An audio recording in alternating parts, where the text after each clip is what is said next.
स्वस्थ रहे हैं हरियाणा में एक बार फिर आपका स्वागत है दर्शकों। आज हम चर्चा कर रहे हैं इनफर्टिलिटी को लेकर और साथ ही साथ आईवीएफ तकनीकी को लेकर कि कैसे आप संतान सुख पा सकते हैं। हमारे साथ स्टूडियो में मौजूद हैं डॉक्टर मनीषा मेहता जी। मनीषा जी, आईवीएफ तकनीकी के बारे में तो आपसे जान लिया, लेकिन कहीं ना कहीं सुनने में ये भी आता है कि अक्सर आईवीएफ तकनीकी को जो पेशेंट्स लेते हैं, सहारा लेते हैं, उनको या तो जुड़वा बच्चे हैं होते हैं या फिर 3-3 बच्चे भी हो जाते हैं। ये मिथ है या इसमें सच्चाई भी है? आप बिल्कुल ठीक कह रहे हैं। एक्चुअली जब हम लोग एम्ब्रियो बना के अंदर रखते हैं बच्चेदानी में, जिसको हम ईटी बोलते हैं, एम्ब्रियो ट्रांसफ़र, तो हम यूजुअली 2 या 3 बच्चे रखते हैं, ये सोच रखते हुए कि इन 2 या 3 बच्चों में से कोई एक चिपक जाएगा। और बहुत बार ऐसा होता है कि तीनों के तीनों चिपक जाते हैं, तो ऐसे में ट्विन्स या ट्रिपलेट्स के चांसेस ज़्यादा ज़रूर होते हैं। हाँ जी। तो सिंगल अगर बेबी की चाहत हो किसी को, तो उसके लिए क्या फिर टेक्निक होती होगी? बिल्कुल, आजकल हम लोग आईवीएफ स्पेशलिस्ट सब इसी पे ही वर्क कर रहे हैं कि हम खाली सिंगल प्रेगनेंसी अचीव करें, जिसके लिए हम लोग ब्लास्टोसिस्ट ट्रांसफ़र करते हैं जी। ब्लास्टोसिस्ट ट्रांसफ़र मतलब 5th डे का एम्ब्रियो, यानी एक एम्ब्रियो को हम बढ़ने दे रहे हैं, तो जैसे जैसे दिन निकलते जाते हैं एम्ब्रियोज कम होते जाते हैं और जो बच्चा 5वें दिन तक सर्वाइव हो जाता है उसके चांसेस प्रेगनेंसी के बढ़ जाते हैं। हम लोग ये कहते हैं कि ब्लास्टोसिस्ट ट्रांसफ़र के बाद अप टू 50% चांस है कि आप प्रेग्नेंट हो जाएंगी। जी। श्वेता, एक कॉलर जुड़ गई है चंडीगढ़ से। श्वेता, बहुत बहुत स्वागत है हरियाणा न्यूज़ में आपका। क्या पूछना चाहते हैं? हाँ जी। हेलो, नमस्कार मैम। हाँ जी, नमस्कार मैम, मेरे को ना प्रेगनेंसी नहीं होती। पहले मेरे पास बेटी है 5 साल की। ठीक है। मैम, मेरे को थायराइड की भी प्रॉब्लम है, लेकिन थायराइड मेरा बिल्कुल नॉर्मल है। तो मैंने अपने सारे टेस्ट करवाए हैं, हस्बैंड के भी करवाए हैं, सारे ओके आए हैं, लेकिन फिर भी मैम समझ नहीं आ रही। 6-7 महीने से हम मतलब कि ट्राई कर रहे हैं और हो नहीं रहा। देखिए, सबसे पहले मैं कहूँगी कि आप स्ट्रेस मत लें।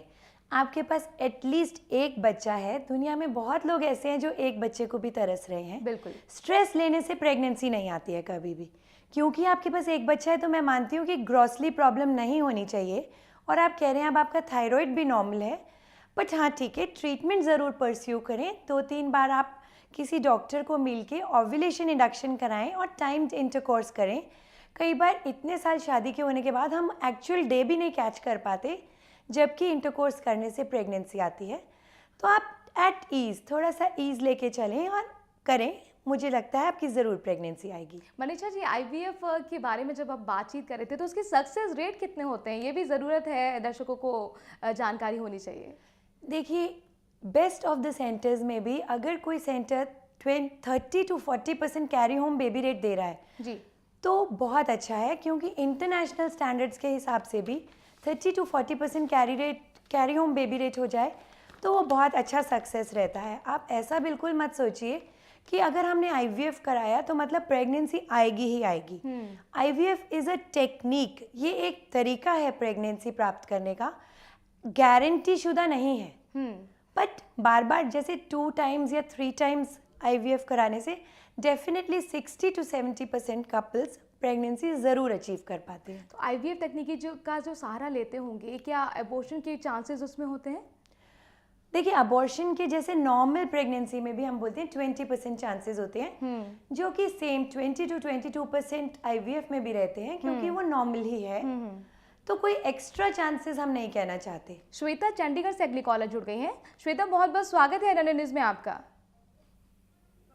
सीमा, आपका बहुत बहुत स्वागत है। Hello ma'am. जी, पूछिए अपना सवाल। मैम, मेरी एज 23 ईयर्स है। ठीक है। हेलो। हाँ हाँ, हमें आ रही है आपकी आवाज़।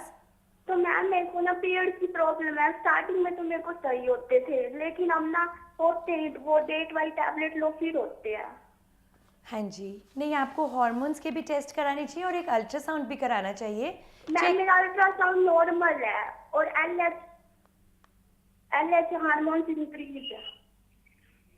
और एलएच हार्मोन इंक्रीज्ड है। बहुत ज़्यादा चांसेस हैं कि आपको पीसीओडी होगा। आप एक बार फिर अल्ट्रासाउंड कराएं, टीवीएस, जो कि नीचे से होता है, और ये किसी लेडी डॉक्टर से जो इनफर्टिलिटी स्पेशलिस्ट है। बहुत चांसेस हैं कि आपको पीसीओडी की प्रॉब्लम निकलेगी।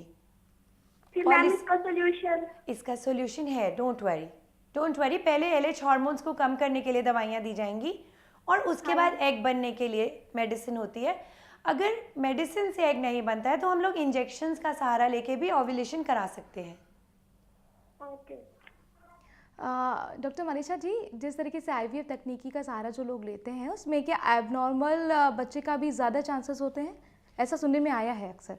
नहीं, जैसे नॉर्मल 2% एबनॉर्मल या जीसीए बेबी रेट रहता है नॉर्मल जी। प्रेगनेंसी में, आईवीएफ में हम इसको अप टू 2.5% कह सकते हैं। कोई बहुत ज़्यादा इंक्रीज नहीं है, सिग्निफिकेंट नहीं है, तो एक्सेप्टेबल रेट है ये। और जहाँ तक वैसे इतना मिथ है कि आईवीएफ में एबनॉर्मल बेबी होगा, तो मैं आपकी जानकारी के लिए आपको बताना चाहती हूँ कि लुइस ब्राउन जो कि फर्स्ट आईवीएफ बेबी थी, आज उसके पास अपना एक बेटा है जो कि नॉर्मल तरीके से हुआ है। तो अब ये बहुत पुरानी टेक्निक है, बहुत बहुत सक्सेसफुल है। इसके लिए बहुत ज़्यादा टेंशन लेने की ज़रूरत नहीं है और ज़रूरत पड़ने पे कोई इसमें कराने में हार्म नहीं है। यानी कहा जा सकता है कि आईवीएफ तकनीकी अब बहुत ज़्यादा पॉपुलर भी हो गई है, सक्सेस भी है और कहीं ना कहीं अब ईज़ गोइंग भी है, लोगों को मतलब जागरूकता हो चुकी है इसके लिए। बिल्कुल ठीक चलिए, है। बहुत बहुत शुक्रिया डॉक्टर मनीषा जी आपका, जो आप स्टूडियो में आई और इस विषय पर चर्चा की। और स्वस्थ रहे हरियाणा में इतना ही। देश और प्रदेश की तमाम खबरों के लिए देखते रहिए हरियाणा न्यूज़। नमस्कार।